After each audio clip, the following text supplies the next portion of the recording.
مولاي صل وسلم دائما أبدا على حبيبك خير الخلق. Salam alaikum. Salam wa rahmatullah.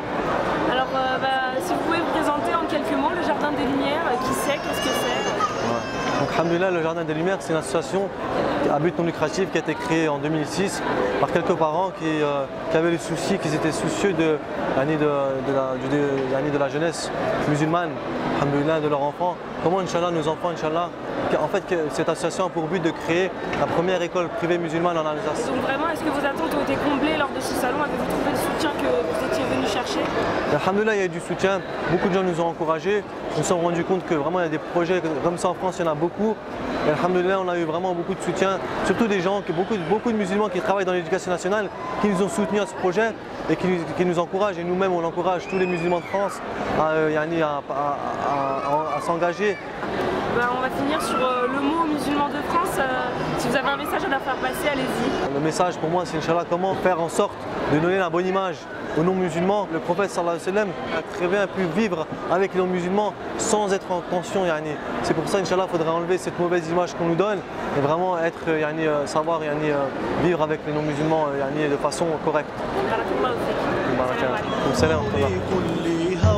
من الأهوال مقتحم مولاي صل وسلم دائما أبدا على. On vend des khamis, c'est la marque Alfitra Paris. On a des modèles qui se démarquent un petit peu de ce qui se fait habituellement dans le monde du khamis. Modèles un peu cintrés, des modèles pour les occasions comme les fiançailles, les mariages, un petit peu de tout. Et on essaye de faire en sorte à ce que les frères ils s'habillent un peu plus souvent qu'à des occasions comme le Jumu'ah ou alors l'Aïd en khamis. Pourquoi vous êtes venu au salon?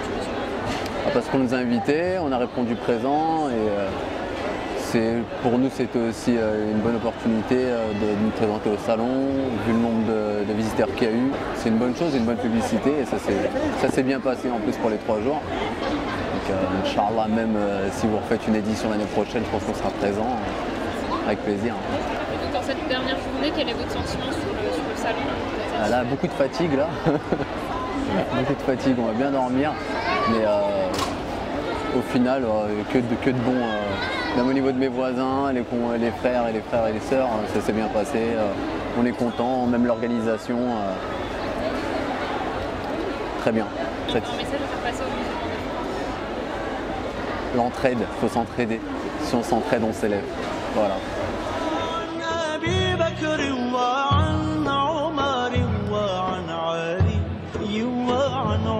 Alors le stand calligraphie, en fait, c'était plutôt un atelier de calligraphie. On avait 3, 4 ateliers, 5 ateliers en fait par jour durant les 3 jours.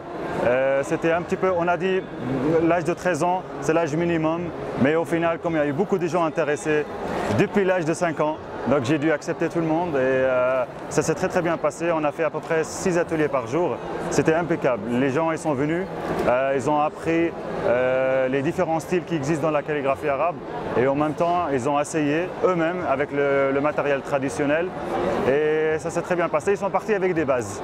Chacun il est parti aussi avec la calligraphie de son prénom. Qu'est-ce que vous avez pensé du salon?